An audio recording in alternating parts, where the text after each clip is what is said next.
যে বিশ্ব স্বাস্থ্য সংস্থা বলছে প্রায় ৮০% মানুষ কোমরের সমস্যায় কোনো না কোনোভাবে ভুগছেন। তার মধ্যে একটি তারা আশঙ্কার কথাও জানিয়েছেন ২০৫০ সালের মধ্যে প্রায় ৮৪৩ মিলিয়ন মানুষ কোমর ব্যথায় ভুগবেন। That is the big number. এই প্রেক্ষাপটে স্যার আপনি কি বলবেন, কেনই বা তারা এই সমস্যার মধ্য দিয়ে যাবেন কিংবা কোমর ব্যথা সমস্যায় ভুগবেন?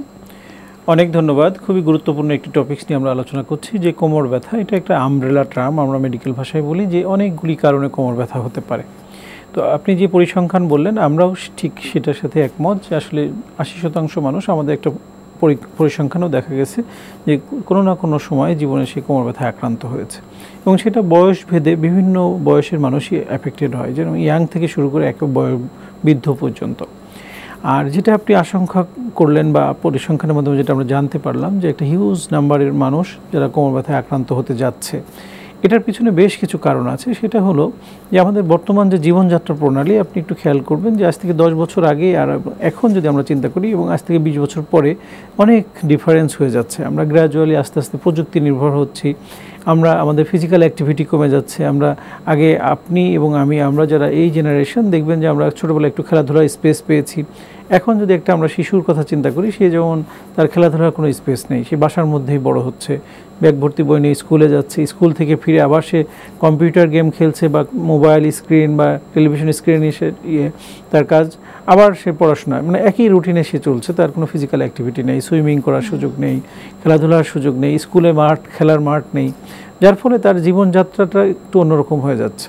এরপরে যদি আমরা একটু মিডিল এজে যাই, দেখবেন যে এখন আমাদের যে কাজের ধরন, আমরা সেটা আইটি সেক্টরে বলি, ডেস্ক জব, ব্যাংকিং সেক্টর বলি বা যে কোনো কাজেই আমাদের বেশিরভাগ বসে কাজ করছি। 8 ঘন্টা 10 ঘন্টা একাধারে বসে যে কাজ করছি, আমাদের ব্যাক মাসেলগুলো উইক হয়ে যাচ্ছে এবং সেই উইকনেস থেকে গ্র্যাজুয়ালি আস্তে আস্তে পেইনটা শুরু হচ্ছে। আমরা প্রথম দিকে হয়তো একটু ইগনোর করি, মনে করি যে অনেকক্ষণ বসেছিলাম, বসা থেকে উঠতে যে একটু ট্রেনে ধরছে, চলে যাবে।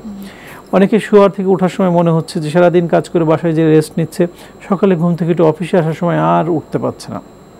অনেকে উপর হয়ে সে দীর্ঘক্ষণ ল্যাপটপে কাজ করছে, ডেস্কটপ কাজ করছে, লেখালেখি করছে, আর কিছুক্ষণ পরে উঠতে পারছে না। এরকম আমরা অনেক পেশেন্ট পাচ্ছি। এটা কিন্তু আমাদের পোস্টারাল কারণে হচ্ছে। আমাদের এই পোস্টার, যেটাকে আমরা বলছি যে ব্যাড পোস্টার বা পোর পোস্টার, এটা যদি আমরা কারেকশন না করি তাহলে আস্তে আস্তে আমাদের এই জিনিসটা বাড়তে থাকবে। এছাড়া আরও কিছু জিনিস লক্ষণীয়, সেটা হলো আমাদের যে ফুড হ্যাবিট। আপনি দেখেন যে আমাদের খাদ্য খাবার, এনভায়রনমেন্ট, এই সব কিছুই কিন্তু আমরা ভেজালে পরিপূর্ণ। বিশেষ করে যদি বাংলাদেশের প্রেক্ষাপট দেখি, প্রত্যেকটা খাবারের মধ্যে ফরমালিন দেয়া, সবজিতে কীটনাশক দেয়া, এমন কিছু পাচ্ছি না যেটার মধ্যে আমরা অরিজিনাল বা অর্গ্যানিক যে একটা পুষ্টিগুণ পাওয়ার কথা সেটা পাচ্ছি না। তৃতীয় যে কারণ আমরা দেখতে পাচ্ছি যে আমাদের ক্যালসিয়াম এবং ভিটামিন ডির ঘাটতি, যে আমাদের হাড়ের জন্য, বোনসের জন্য এবং টিথের জন্য ক্যালসিয়াম এবং ভিটামিন ডি একটা অপরিহার্য উপাদান, কিন্তু আমরা সূর্যের আলো উপস্থিতিতে যেতে পারছি না। আমরা সকালে অফিস ঢুকছি, সন্ধ্যার পরে বাসায় ফিরতেছি, এসি এনভায়রনমেন্টে কাজ করছি, টেম্পারেচার অনেক বেশি, অনেকে রোদে যেতে চায় না, যার ফলে কি আমাদের ক্যালসিয়াম অ্যাবজর্ব হচ্ছে না, পর্যাপ্ত পরিমাণ ভিটামিন ডি শরীরে না থাকায়। কিছুদিন আগের একটা পরিসংখ্যান আমরা দেখতে পেলাম, ঢাকা শহরের বা শহরকেন্দ্রিক মানুষের প্রায় 90% মানুষ আমরা ভিটামিন ডি ডেফিসিয়েন্সি ভুগছি। আর এই ভিটামিন ডিটা আমাদের ক্যালসিয়াম অ্যাবজর্পশনের জন্য সবচেয়ে গুরুত্বপূর্ণ একটা উপাদান। যদি এটা পর্যাপ্ত শরীরে না থাকে তাহলে ক্যালসিয়ামটা অ্যাবজর্ব না হয়ে সেটা আমাদের স্টুল এবং ইউরিনের মাধ্যমে বের হয়ে যাবে।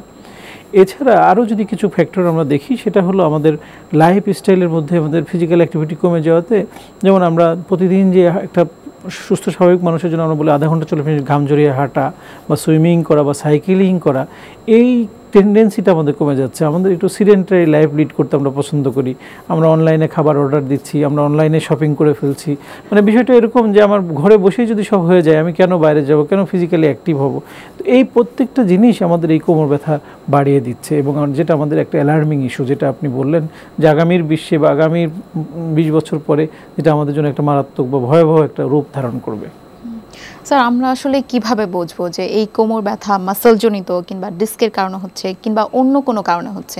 কিভাবে আমরা এটা চিহ্নিত করব? এক্স্যাক্টলি, আসলে সঠিক কথাই বলেছেন। এটা নির্ণয় করাটা খুব জরুরি যে কেন হচ্ছে। আমরা দেখতে পাই যে আসলে এখানে কয়েকটা জিনিস ইম্পর্ট্যান্ট। একটা হলো তার রোগীর যে ইতিহাস, তার হিস্ট্রি নেওয়া, যে কী কারণে কিভাবে তার পেইনটা শুরু হলো। তো আমরা দেখি যে 80% মানুষ, যেটা বললাম যে কোমর ব্যথায় ভুগছে, তার একটা বিরাট অংশ হলো তার পোস্টারাল কারণে, মেকানিক্যাল কারণে, তার চলাফেরা, তার অবস্থানটা সঠিক না হওয়ার কারণে এই জিনিসটা তৈরি হচ্ছে। আর 20% আছে যেটা হলো প্যাথোলজিক্যাল ডিজিজ, যেটা আমরা বলি যে অনেক সময় যে তার দীর্ঘদিন বসে থাকার কারণে মাংসপেশিগুলো, লিগামেন্টগুলো যখন উইক হয়েছে, সেটা একটা প্যাথোলজিক্যাল না, সেটা মেকানিক্যাল কারণ। যেমন একজনের টিবি হলো, টিউমার হলো, স্পাইনে কোনো একটা পটস ডিজিজ হলো, তখন সেটাকে আমরা প্যাথোলজিক্যাল ডিজিজ বলি। এছাড়া দেখা যায় যে বয়সের সাথে সাথে আমাদের ডিজেনারেটিভ চেঞ্জ থাকে, যেমন চুল পাকে, হাড়ের ক্ষয় হয়, এই ধরনের কিছু কারণে আমাদের কোমর ব্যথা হয়। কিছু ক্ষেত্রে দেখা যায় যেমন দুই হাড়ের মাঝখানে একটা জেলি লাইক সাবস্টেন্স থাকে, যেটাকে আমরা ইন্টারভার্টিব্রাল ডিস্ক বলি, সেই ডিস্কটা সরে যে নার্ভের উপর কম্প্রেস করে, তখন আমাদের কোমর ব্যথা হতে পারে। তো আসলে অনেক মাল্টিপল কারণ রয়েছে। এই কারণটা নির্ণয় একজন সাধারণ মানুষের পক্ষে সম্ভব না। এই জন্য উনি যখনই কোনো রোগে আক্রান্ত হবে বা কোনো উপসর্গ থাকবে, ব্যথাটা মানে 3 থেকে 5 দিন বা 7 দিন পর্যন্ত ভালো হচ্ছে না, তখন সেই কারণগুলো আইডেন্টিফাই করার জন্য চিকিৎসকের শরণাপন্ন হতে হবে। আমরা অনেক সময় দেখতে পাই কিছু রেফার্ড পেইনও আমাদের কোমরে হয়, যেমন কারো যদি গল ব্লাডার স্টোন হয় বা ইন্টারনাল অর্গ্যানগুলোতে কোনো প্রবলেম হয় বা কিডনিতে স্টোন হয়, সেক্ষেত্রেও পেইনটা রেডিয়েট করে কোমরের দিকে যেতে পারে। এই জন্য কী কারণে ব্যথাটা হচ্ছে সেটাকে আইডেন্টিফাই করাটা সবচেয়ে গুরুত্বপূর্ণ।